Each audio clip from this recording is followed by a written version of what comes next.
Aquel que tiene por qué luchar puede resistir casi cualquier cosa. Friedrich Nietzsche. ¿Alguna vez te has detenido a pensar? Pero, ¿realmente a pensar? A quitar las capas de lo cómodo, de lo aceptado, y preguntarte si el mundo en el que vives, este complejo entramado de reglas, promesas y realidades, ¿es justo? Tal vez la pregunta te incomoda. Lo entiendo. Es natural. Porque desde que tenemos memoria, nos han contado una historia. Una fórmula que parecía grabada en piedra, una especie de contrato no escrito con la existencia. Trabaja duro. Sé una buena persona. Sigue las reglas. Y el universo, o la sociedad, o alguna fuerza invisible, te recompensará. El éxito, nos aseguraron, era la consecuencia lógica de la virtud y el esfuerzo. Nos pintaron el mundo como una balanza perfecta. Precisa. Infalible. Cada buena acción inclinándola hacia la recompensa. Cada acto de maldad, hacia el castigo inevitable. Nos enseñaron que la vida, en su esencia más profunda, era justa. Que la ética no era solo un ideal noble, sino también rentable. Que el sudor honesto, el camino recto, siempre, sin excepción, valía la pena. Era un relato hermoso, ¿verdad? Reconfortante. Nos daba un mapa, una brújula moral en la inmensidad. Pero, detente un segundo. Por favor. Solo un instante. Sal de la rueda del día a día, de las prisas, de las expectativas. Ahora, mira a tu alrededor. No mires los discursos, ni las portadas de las revistas motivacionales. Mira la realidad cruda. Observa quiénes están en la cima. ¿Quiénes mueven los hilos del poder económico, político, social? ¿Quiénes toman las decisiones que afectan millones de vidas? Pregúntate con honestidad brutal. ¿Son ellos, acaso, los más intrínsecamente justos? ¿Los que trabajaron más horas con las manos limpias? ¿Los que siguieron cada línea del reglamento al pie de la letra, con una devoción casi monacal? ¿O son más bien aquellos que aprendieron a leer entre líneas? ¿Los que entendieron que las reglas no son sagradas, sino herramientas? ¿Los que supieron cómo doblarlas sin romperlas, o romperlas cuando nadie miraba? Los que vieron el sistema no como una guía moral inmutable, sino como un tablero de ajedrez, un mecanismo complejo que podía ser manipulado, optimizado, para su propio beneficio. La realidad que nos golpea cada día, si nos atrevemos a mirarla sin filtros, parece gritar un mensaje muy diferente a esa dulce canción de cuna sobre la justicia universal. Y es precisamente en ese contraste, en esa dolorosa grieta entre el discurso que nos venden y los hechos que vivimos, entre la ética que se predica desde los púlpitos y el poder descarnado que se ejerce en los despachos, donde nace la verdadera pregunta. Donde comienza este viaje incómodo. Hubo un filósofo que entendió esto con una lucidez que aún hoy estremece. Friedrich Nietzsche. Él no se tragó el cuento. Vio la moral tradicional, esa que aplaude la humildad casi sumisa, la obediencia ciega, la resignación paciente ante la adversidad, no como una verdad divina o universal, sino como algo mucho más terrenal, una ficción útil. Una construcción histórica brillante, sí, pero una construcción al fin y al cabo. ¿Y quién la construyó? Según Nietzsche, fue tejida magistralmente por los débiles, por las masas, como un mecanismo de defensa sutil pero poderoso contra la fuerza arrolladora de los pocos, de los fuertes. Un código diseñado no para elevar el espíritu humano a nuevas alturas, sino para nivelarlo por lo bajo. Para domesticar los instintos más salvajes y afirmativos. Para ponerle correa a la ambición. La llamó, sin rodeos, moral de esclavos. Un sistema de valores que, bajo la apariencia de virtud, glorifica la sumisión, la compasión que debilita, el resentimiento disfrazado de justicia. Un sistema que demoniza la voluntad de poder, la autoafirmación, la creación audaz de valores propios. Y frente a ella, como un espejo oscuro y desafiante, Nietzsche propuso su contracara, la moral de señores. Una moral que nace de la afirmación, no de la negación. Una moral creadora, que no busca la aprobación del rebaño ni pide perdón por existir con fuerza. Una moral que no se pregunta ¿está esto permitido por la norma?, sino ¿es esto posible para mí? ¿Tengo la fuerza para hacerlo realidad? Una moral que valora la nobleza, la fuerza de espíritu, la capacidad de imponer la propia perspectiva sobre el caos del mundo. Si miramos el mundo a través de este prisma nietzscheano, todo ese edificio de la meritocracia, la idea tan arraigada de que el éxito es simplemente el fruto maduro de la virtud y el trabajo duro, empieza a tambalearse. Se agrieta. Se desmorona.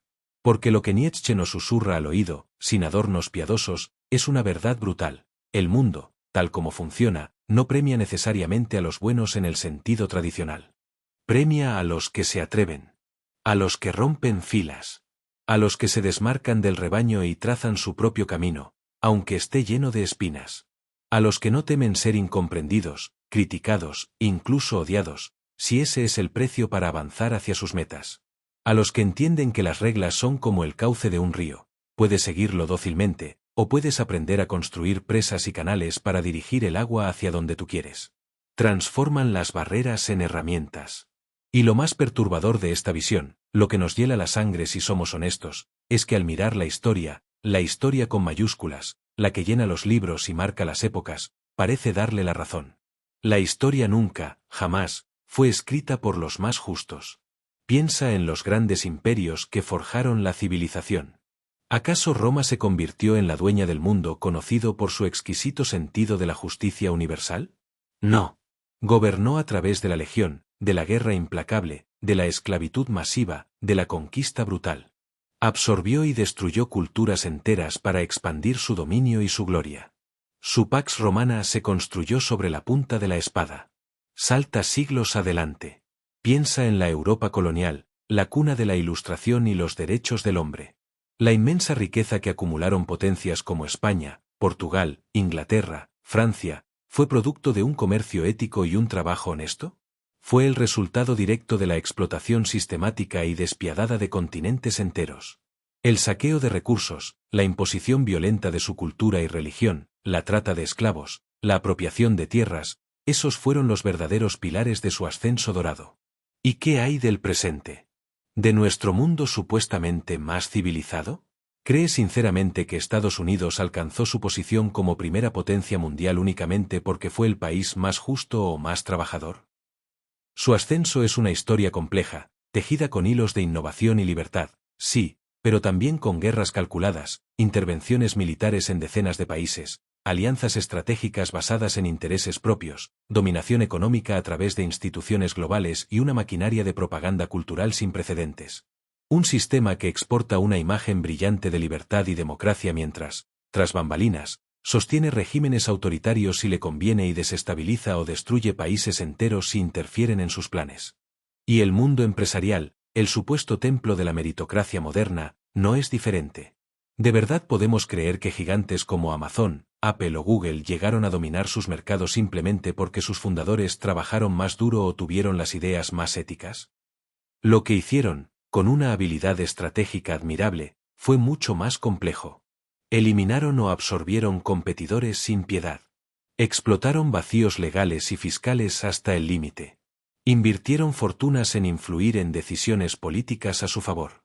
Jugaron constantemente en la frontera de lo ético, y a menudo, la cruzaron sin pestañear. Priorizaron el crecimiento exponencial, la cuota de mercado, el poder, por encima de casi cualquier otra consideración. Y lo lograron. ¿Por qué? Porque entendieron las reglas no escritas del juego. No se gana siendo el más justo según el manual, sino siendo el más estratégico, el más rápido, a veces el más implacable. Otro pensador, Michel Foucault, lo vio con una claridad casi quirúrgica. El poder, decía Foucault, no es algo que se posea como un objeto, sino algo que se ejerce, que circula, que se infiltra en todas las relaciones. Y tiene sus propias leyes. El poder no tiende a repartirse democráticamente, tiende a acumularse. No busca ser transparente, busca protegerse, ocultarse. Y la estrategia más eficaz que utiliza el poder para perpetuarse, para volverse incuestionable, es disfrazarse. ¿Y cuál es su disfraz favorito? La justicia. La normalidad. La razón. Ese, quizás, es el núcleo del gran engaño. Hacernos creer que vivimos en una sociedad fundamentalmente justa, donde las oportunidades son iguales para todos, y que nuestro éxito o fracaso depende casi exclusivamente de nuestro esfuerzo y talento individual. Mientras tanto, el verdadero poder, el que toma las decisiones importantes, se mueve en otra dimensión. Una dimensión ajena a nuestras creencias idealistas, a nuestras esperanzas de recompensa futura, a nuestras bienintencionadas acciones individuales. Porque mientras tú te esfuerzas cada día en ser correcto, en seguir las normas, en no molestar, hay otros que están estudiando esas mismas normas para ver cómo usarlas a su favor. Cómo usar tu obediencia, tu corrección, en beneficio propio. Mientras tú esperas pacientemente un reconocimiento que quizás nunca llegue, hay quienes ya se han asegurado de que los mecanismos de reconocimiento, ascensos, premios, visibilidad, estén firmemente controlados por ellos o por gente como ellos. Mientras tú crees que las reglas del juego son justas y neutrales, otros las están escribiendo, reescribiendo y reinterpretando constantemente, con intereses y agendas que tú, probablemente, nunca llegarás a conocer. Y lo más perturbador, lo que cuesta tragar, es que este sistema no funciona así por accidente, por un fallo temporal. Funciona así, porque fue diseñado para funcionar así. Desde la estructura de la escuela que premia la obediencia por encima de la creatividad disruptiva, desde el mundo laboral que valora la conformidad sobre la iniciativa que desafía el status quo, desde los medios de comunicación que nos venden narrativas simplificadas y nos distraen con entretenimiento constante, todo parece construido para mantenernos creyendo en esa ficción útil. Una ficción que nos mantiene ocupados, esperanzados en un futuro mejor que siempre está a la vuelta de la esquina, y, sobre todo, dóciles. ¿Te parece una visión demasiado cínica? ¿Una exageración paranoica? De nuevo, mira a tu alrededor. Piensa en las personas buenas que conoces. Las verdaderamente buenas, honestas, trabajadoras incansables, justas hasta la médula, empáticas. ¿Cuántas de ellas están realmente en la cima? ¿O están más bien atrapadas en vidas grises?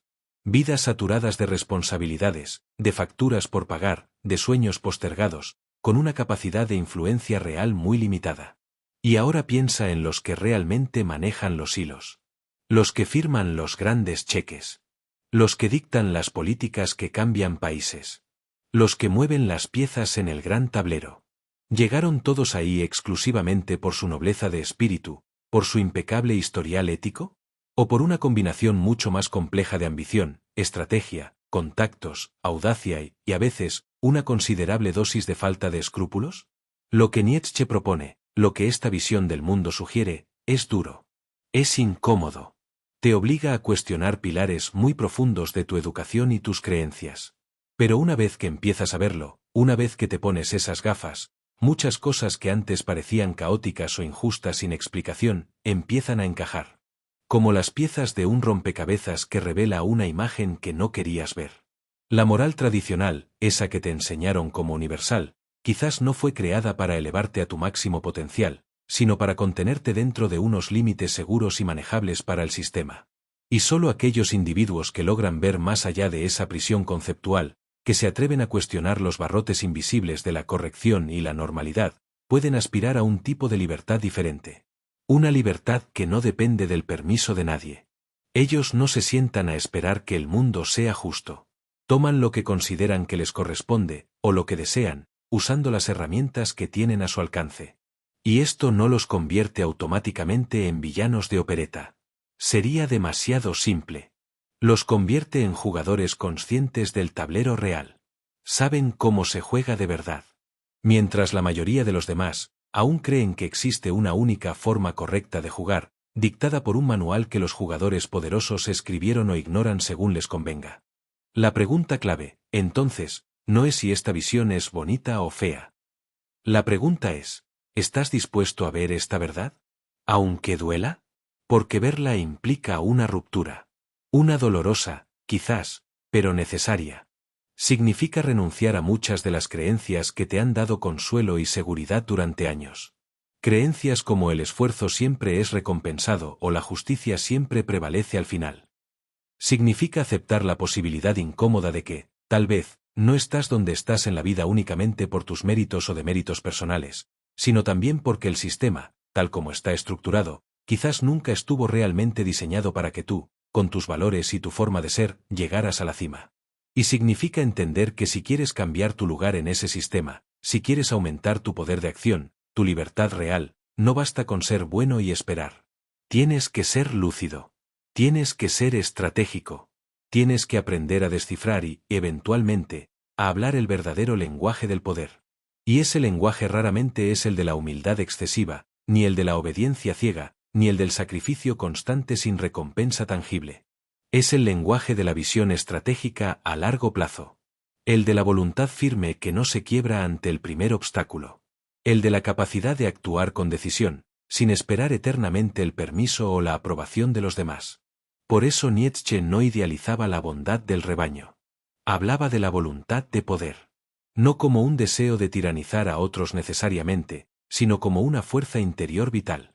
Una energía que impulsa a crecer, a superar limitaciones, a imponer la propia forma sobre la materia caótica de la existencia. Una fuerza que no pide permiso, no suplica reconocimiento, no se victimiza. Una energía que se impone, que crea, que transforma el mundo a su imagen. Y ese es el verdadero reto que plantea esta perspectiva. No se trata de volverte un cínico despiadado, sino de volverte libre. Libre de las ilusiones reconfortantes pero limitantes. No se trata de traicionar tus valores fundamentales, sino de entender críticamente que muchos de los valores que te fueron impuestos quizás tenían la función oculta de limitarte, de mantenerte en tu lugar. No se trata de actuar con odio o resentimiento, sino con una claridad afilada sobre cómo funciona realmente el mundo y el poder. No se trata de imitar ciegamente a los fuertes o a los poderosos, sino de convertirte en una fuerza desde tu propia verdad, desde tus propias capacidades, una vez que has entendido las reglas del juego. Porque el problema fundamental no es que el mundo esté mal o sea injusto en un sentido abstracto. El problema, quizás, es que tú sigues esperando que esté bien, que se ajuste a ese ideal de justicia que te contaron. Sigues esperando que la balanza mágica funcione. Pero el mundo no cambia porque lo deseemos intensamente. No se ajusta a nuestros ideales solo porque sean nobles. Cambia por acción. Por la acción de aquellos que entienden cómo funciona y tienen la voluntad de intervenir en él. Y solo los que entienden esta verdad, por incómoda que sea, pueden empezar a pensar seriamente en cómo reescribir algunas de las reglas de ese juego.